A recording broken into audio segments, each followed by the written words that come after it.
Hello everybody, 99 Does. How you doing today? You doing all right? I'm doing just fine, thank you very much. Because I know you're going to tell me. So I'm glad everybody's doing relatively well.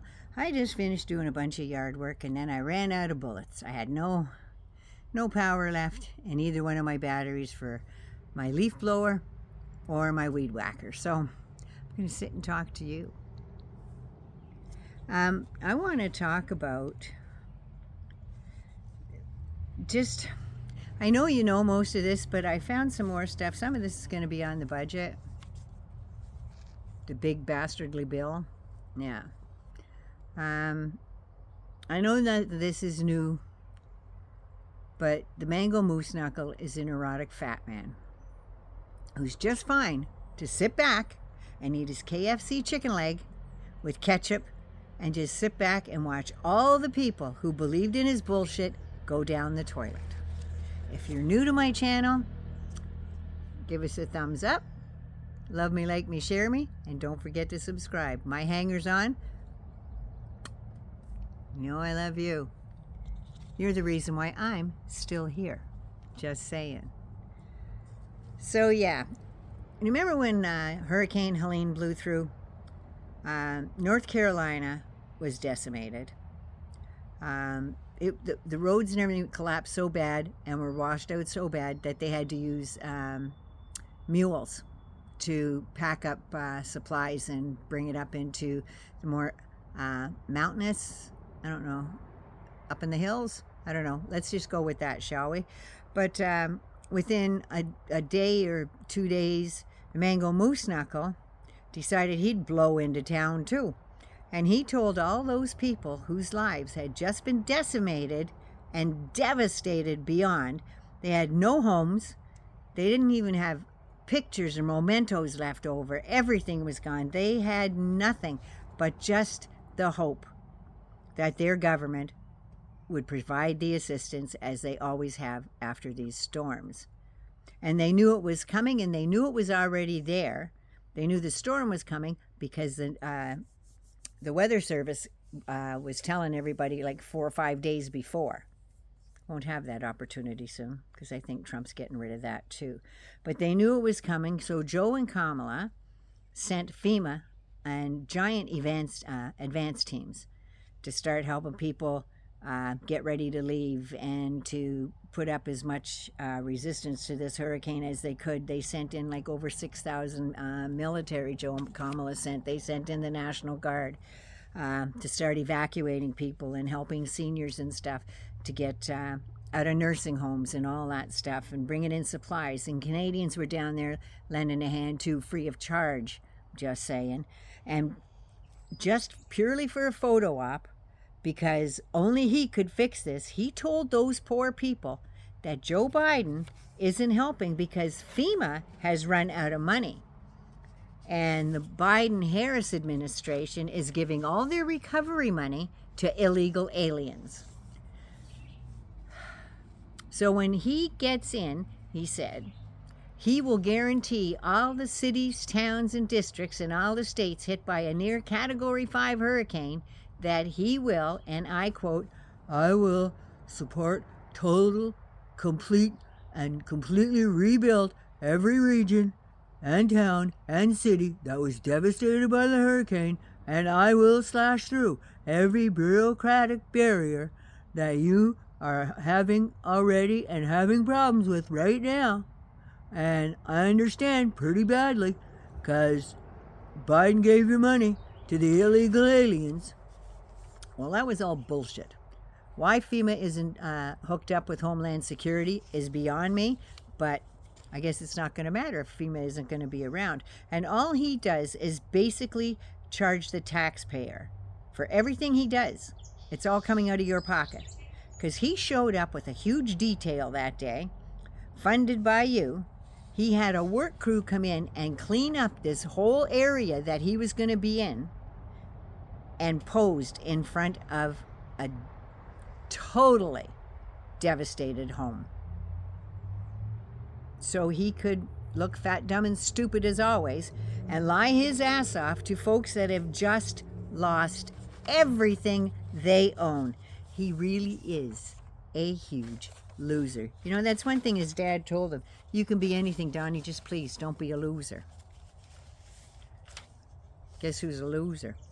But from what I have researched about him and watching the news about him going bankrupt starting back in 1988 and the Russian involvement with Trump, Eric on camera from one golf tournament actually said, they said, well, your dad just went bankrupt and stuff. Where's he going to get the money for these new endeavors? They said, oh, we don't have to worry about them.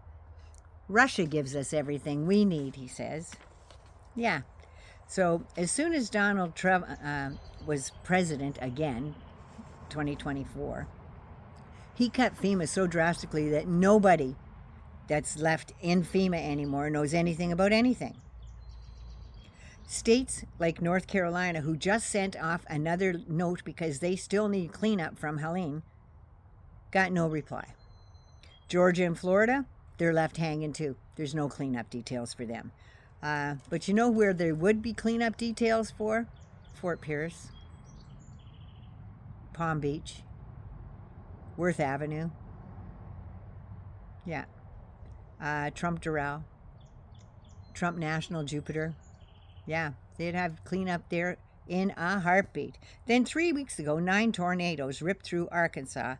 And on April 3rd, had killed at least 7 people at that time. April 4th, the Weather Channel reported that tornadoes and flooding are in Kentucky, Arkansas, Tennessee, Missouri, Wisconsin, and Indiana. Lake City, Arkansas was totally decimated. A deadly outbreak of tornadoes ripped through the South and Midwest. All of the governors have asked for FEMA and declared states of emergency. Trump ignored them all. And in some cases, they did get an answer, no. On May 19th, more tornadoes ripped through Arkansas and Oklahoma, according to 5 News Online. The only sort of good news was that they were only Category 1s. Only? Yeah, they have 100-mile-an-hour winds. So there's that. The destruction was everywhere, and Trump hasn't said boo either about those tornadoes that ripped through or not one word about I think it's up to 29 deaths now of all those people that passed away and their family members. He hasn't said shit about them. And while all of this is going on, the big, disgusting bill for billionaires was passed by the House. At around 2:30 in the morning, everybody on the Republican side voted for it except for 3. 2 fell asleep and couldn't be aroused to go and vote. And the other one voted present because he didn't think there was enough cuts for you in there. So it passed 214 to 215, and with 3 Democrats that passed away just since March, if they were still here or if they had have appointed somebody to be in those positions, that bill would have been squashed 217 to 215. Those cuts in that bill include all the things Trump said that he wouldn't touch right up until the day he did. He was saying right there, don't fuck around with Medicaid. Which, in my opinion, meant, oh, why just fuck with Medicaid? Why don't we cut Medicare and SNAP too while we're at it, where 42 million Americans are being put out by that? And why stop there? Let's cut student debt relief. Let's cut that off. Tax everyone less than $50,000. If you earn less than $17,000 a year, it's going to cost you $1,000. Yeah. $625 billion from Medicaid is gone. And that ensures 71 million low-income families, and another 7.6 million will be off insurance in the next 10 years. And it's going to make you work 80 hours a week for the privilege of being poor.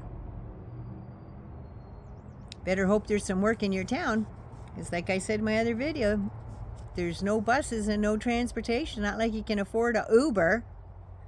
So there's that. If you're single, they're going to make you check in every 6 months now instead of every year. It cuts funding to clinics like Planned Parenthood. There's no funding for that whatsoever. So no more breast screening, No more cervical cancer screening, none of that. No pap tests will be done there. Also, no STD screenings will be done there either. And it's going to stop claims from providing health care to undocumented children. I think a lot of doctors will just do that out of the goodness of their heart now because of this shit. And this bill will stop future presidents from increasing benefits without congressional approval.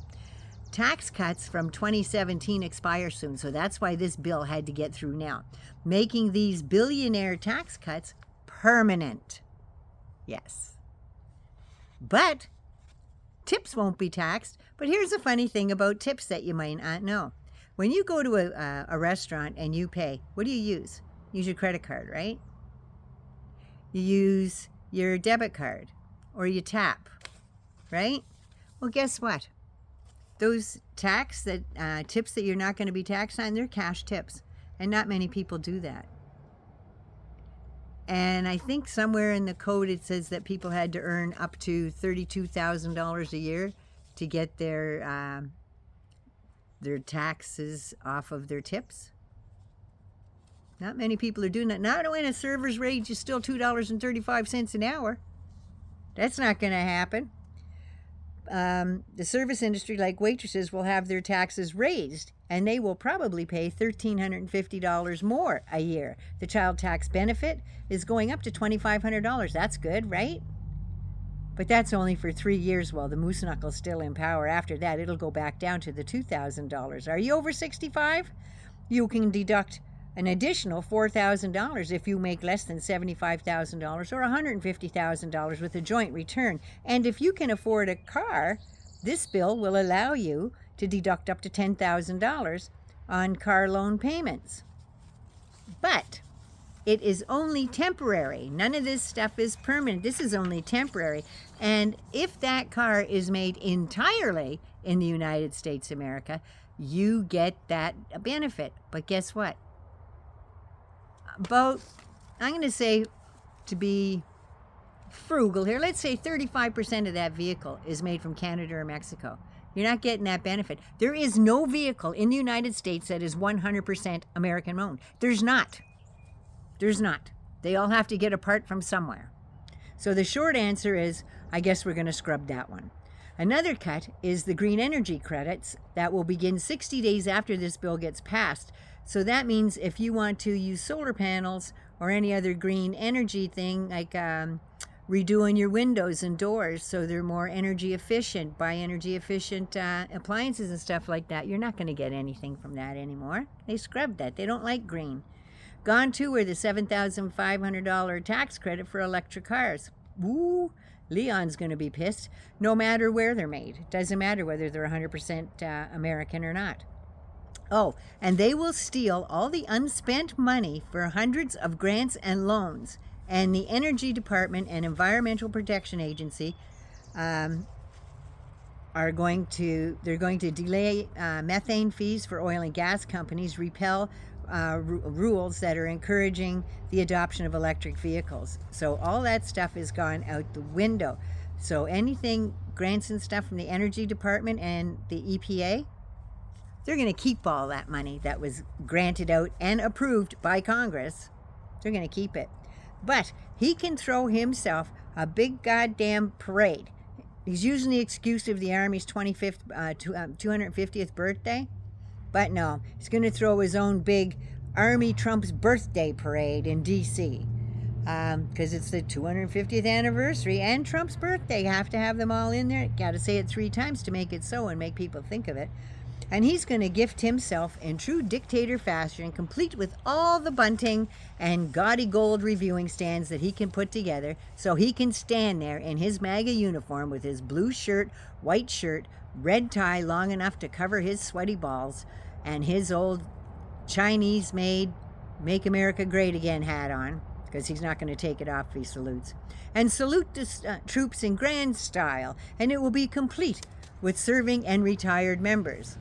So now I'm wondering, with all the threats that he's issuing to service members and stuff, I wonder if General Milley, General Q.C. Brown, Admiral Lisa Franchetti, all of the JAGs from Army, Navy, Air Force, General John Kelly, General James Mattis, Rear Admiral McCraven, General John Allen, and General Stanley McChrystal, who were all revered and highly decorated for their undying courage under battle and dedication, were all fired and disparaged by this biggest coward this side of Texas to ever take an oath of office.